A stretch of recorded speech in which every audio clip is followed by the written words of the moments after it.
In this episode, you're going to learn exactly how to solve financial mathematical techniques questions in CIMA BA1 so you can confidently handle exam calculations and business decision-making.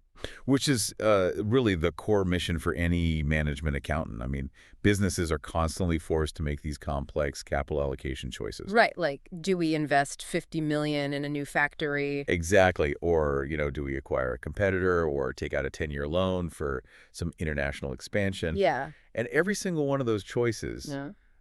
it ultimately comes down to understanding the mechanics of financing costs and project returns over extended periods of time. So basically the exact math tools corporate boards use to justify massive decisions. Yes, that's exactly it. But we should probably address the reality here. Because for a lot of professionals studying for the CIMA BA1 exam, the moment financial math and, algebraic formulas show up on the syllabus, Panic sets in. total panic. It's an intimidating hurdle for a lot of people. Right, and it shouldn't be. Look, think of me as your personal tutor today. The goal here isn't to memorize a string of syntax just to pass a test and then immediately forget it. Which is what most people try to do. Yeah, and it's the wrong approach. Once you strip away the algebra, you realize these formulas are just logical toolkits. They're just practical ways to measure time, risk, and money. Today, we're going to bypass rote memorization. We'll use memory shortcuts and step-by-step logic. Okay, so where do we start? Because to evaluate those massive multi-year projects, we clearly need a baseline. We do. We need to understand the fundamental mechanics of how capital grows, and that leads us straight to simple interest and compound interest. The foundation. Exactly. But before we even look at calculations, let's look at the real world. Why do banks care so much about calculating interest perfectly? It's because, behind the scenes, banks do something called maturity transformation. Maturity transformation, so they're altering the timeline of the money they hold. You've hit the nail on the head. So a bank takes short-term deposits from thousands of everyday people. Like, money I might need next week for rent. Right. But the bank aggregates all those small deposits and transforms them into one massive long-term loan for a business, like a 5-year loan to build a warehouse. Wait, so there's an inherent tension there? The business needs 5 years to pay it back, but I might want my cash tomorrow. Exactly. And banks manage that tension by pooling losses and relying on statistics. Only a tiny fraction of people withdraw on the same day. But to balance all that risk and time, they need distinct methods for calculating interest. The most basic one is simple interest. Okay, simple interest, that's just a flat rate on the original principal, right? Correct. The principal never scales up. The interest you earn is just equal unvarying amounts every year. So it's not generating interest on the interest? No, not at all. Let's do a quick numbers example. A business invests $1 million at 10% simple interest annually. Okay, so 10% of $1 million is $100,000. Right. So year 1, they get $100,000. Year 2, another $100,000. Year 3, another $100,000. The original million stays untouched. It's kind of like building a tower by adding the exact same size block every single year. You just keep adding one block. That is a perfect visualization. Yeah. But now let's contrast that with compound interest, which is how, the vast majority of modern finance actually works. Right. The famous compound interest. Yeah. Here, as returns are generated, they're immediately added directly back to your principal. The base gets wider. You earn interest on the initial capital plus interest on your interest. So using an analogy again, compound interest isn't stacking blocks. It's like a snowball rolling down a hill. The bigger it gets, the more snow it picks up with every single rotation. Exactly. It accelerates aggressively. Let's apply that snowball to our $1 million investment. Still at 10%, but now compounding annually. Okay, so year 1 is the same, right? 10% of $1 million is $100,000. Total is $1.1 million. Yes. But year 2 is where the timeline split. Because we calculate 10% on the $1.1 million now? Exactly. 10% of $1.1 million is $110,000. Add that to the balance, and now you have $1,210,000. Oh, wow. Okay. And in year 3, we calculate 10% of that new figure, which is $121,000. Total after 3 years, $1,331,000. So just by reinvesting the interest, you made an extra $31,000 over just 3 years compared to simple interest. Precisely. That's the power of compounding. But wait, what happens if the interest compounds annually versus, well, actually, what happens if the interest compounds annually compared to monthly? Like if we reinvest every 30 days? That is a vital concept for the CIMA exam. It's called the effective annual rate, or EAR. EAR. Okay. If the bank states a nominal rate of, say, 12% a year, but it compounds monthly? Well, the principal is growing and recalculating 12 times a year instead of once. So the snowball is rolling way fast. Right. Your actual effective return at the end of the year will be higher than that stated 12%. More frequent compounding means a higher actual yield. Okay, so compounding shows us how money grows as we move forward in time. But what if we need to run the clock backward? Which businesses do all the time. Right. If they need a specific amount of money in 5 years, they have to figure out what that future money is worth today. Yes, and that reverse time travel is called discounting. It relies on the time value of money. The foundational premise is that cash in the future is intrinsically worth less than that exact same amount in your hand today. Which brings up a question. Why is future money worth less today? The CIMA syllabus highlights 3 specific reasons. First, the opportunity cost. If you don't have the money now, you miss out on earning the interest we just talked about. Oh, right, because I could be rolling my own snowball. Exactly. Second is inflation. It erodes the purchasing power of cash. $100 today buys a lot of raw materials. In 3 years, not nearly as much. Yeah, inflation eats away at it. And the third reason. Risk. The future is uncertain. A supplier promises to pay you in 3 years, but what if they go bankrupt? You demand a premium for taking on that timeline risk. Okay, so how do we actually do the math? How do we strip away that future growth? Discounting is literally compounding in reverse. If compounding is multiplication, discounting is division. You divide the future cash by the assumed growth factor. Let's do an example. Okay.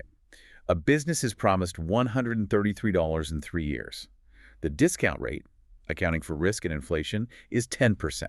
Right. The formula for present value, or PV, is the future value divided by 1 plus the rate to the power of the number of years. PV equals FV over 1 plus R to the power of N. Exactly. So 133 divided by 1.10 to the power of 3.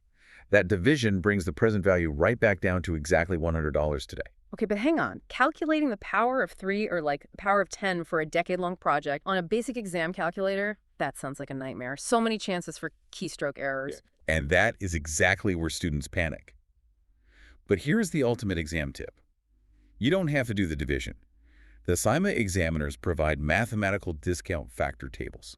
Wait, really? So you just look it up? Yes. The actuaries have already done the complex math. They turned it into a simple decimal multiplier. Okay, so how does that work in practice? You look at the table under the 10% column, go down to year 3, and you'll see the decimal 0.751. Ah, okay. That tells you every dollar received in year 3 is only worth about 75 cents today. So you just take your future $133, multiply it by 0.751, and boom, it equals roughly $100. You just multiply instead of doing all that crazy division. That saves a massive amount of time. Huge time saver. Now that's for a single payment. But corporate strategy involves massive multi-year projects. Where cash is flowing in and out over a decade. Right. And appraising those complex initiatives is called investment appraisal. And the primary tool managers use is net present value, or NPV. Net present value. Let's break down the actual steps for that. So NPV means mapping out every single cash movement over the life of a project.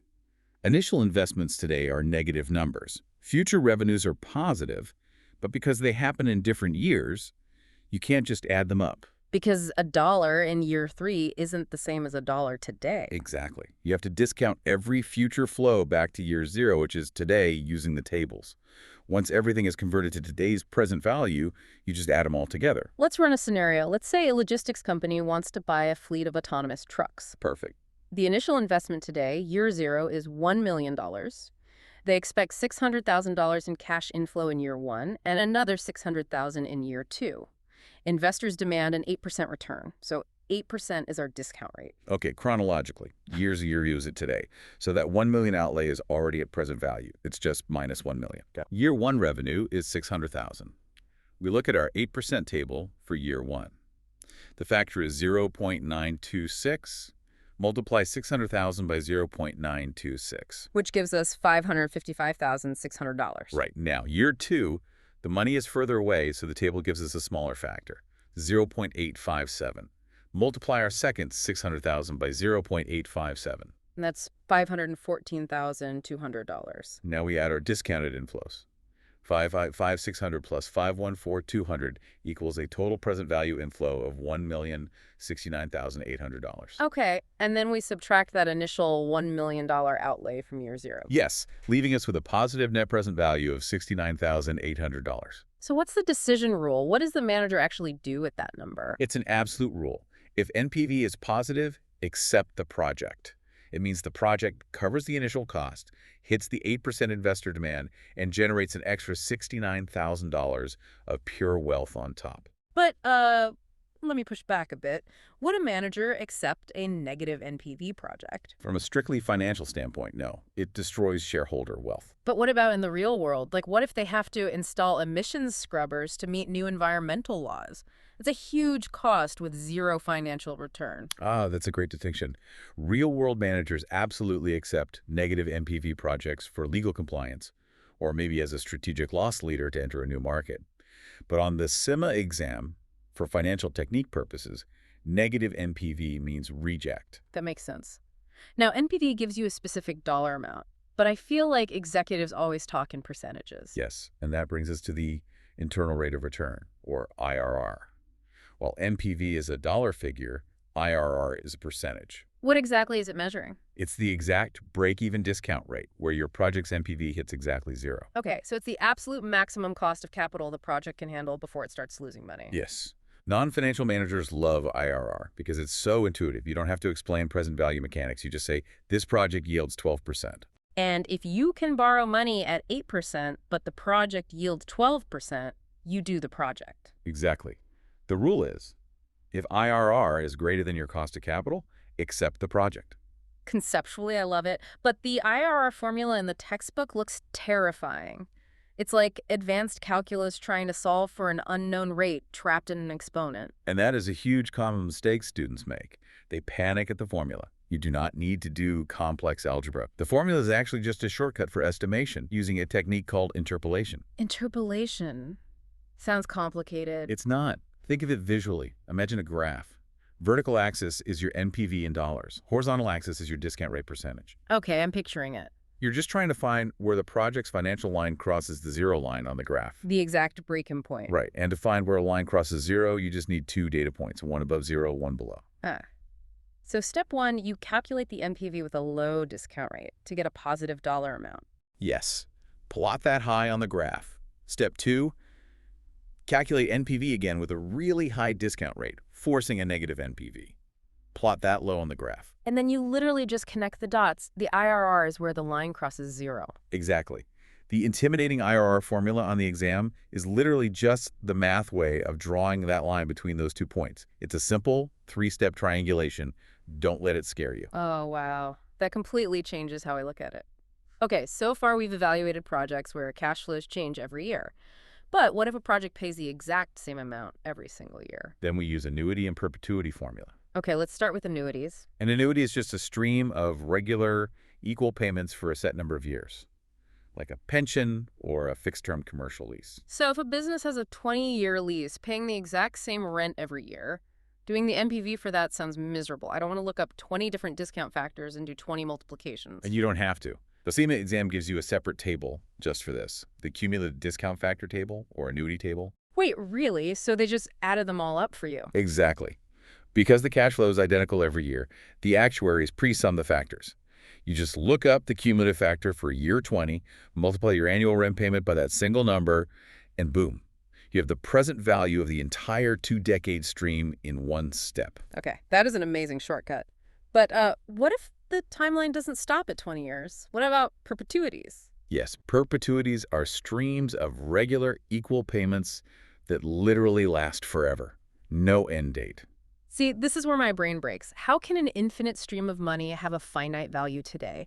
If I get $1,000 a year forever, isn't that an infinite amount of money? Feels like a paradox, right? Until you remember the mechanics of discounting we just talked about. The further into the future a cash flow is, the more severely the discount factor shrinks it. Because inflation and lost interest are compounding against it for decades. Exactly. $1,000 in year 10 is maybe worth $400 today. But that same $1,000 in year 100, it's been eroded by a century of discounting. It's worth pennies. Oh, and by year 200, it's worth literally fractions of a cent. Yes. Because those infinite future payments approach zero in today's terms, the cumulative total hits a mathematical ceiling. It converges on a finite limit. It's an asymptote. It just gets closer and closer to a ceiling but never breaks it. Exactly. And because of that ceiling, the formula for a perpetuity is unbelievably simple. You don't even use tables. What's the formula? Present value equals the annual cash flow divided by the interest rate. Just CF over R. Wait, that's it. Just division. Let's test that. Say an infrastructure fund has a perpetuity paying $4,000 a year forever, and their interest rate is 7%. You take the 4,000 cash flow, divide it by 0.07. 4,000 divided by 0.07. That's $57,142 and 86 cents. Right. That's it. That is the exact present value price tag for an infinite stream of money. That is wild. But is that just academic? Do businesses actually use that? Because nothing lasts forever. They absolutely use it. The biggest example is 999-year property leases. For all financial modeling, 999 years is mathematically treated as infinity. Also, certain preferred stocks that pay a fixed dividend forever are valued with this exact formula. Okay, we have covered a massive amount of ground today. Let's do a rapid recap checkpoint for the listener before we wrap up. Sounds good. We started with the foundation. Simple interest is flat, static growth. Compound interest is snowball growth, where you earn interest on your interest. Then we reversed it for discounting. The time value of money means future cash is worth less today because of lost interest, inflation, and risk. Right. And we use that for investment appraisal, the golden rule. Always accept a positive NPV project because it creates wealth. We demystified the IRR formula, proving it's just a break-even percentage found by connecting a high and low dot. And finally, we use cumulative tables for annuities and that beautiful, simple formula cash flow over rate for infinite perpetuities. Amazing. For everyone listening and preparing for the CIMA BA1 exam, trust the process here. Don't let the formulas intimidate you. Actively practice with those CIMA tables we talked about. They're just logical tools for measuring time and money. You can absolutely ace this. And just to leave you with one final provocative thought, we talked earlier about banks doing maturity transformation, right? Using short-term deposits to fund long-term business loans. Yeah, relying on the statistics that not everyone withdraws at once. Right. But knowing what you now know about discounting inflation and risk, what happens to a bank if interest rates suddenly spike? Oh, wow. Everyone's discount rates change overnight. Exactly. The depositors panic and all demand their short-term cash back today. But the bank can't just liquidate a 10-year warehouse loan. It's the ultimate collision of discounting theory and real-world survival. It's the architecture of a bank run. That is a terrifyingly real application of this math, something for everyone to ponder as they study. Yeah, absolutely. Good luck with the practice questions, everyone.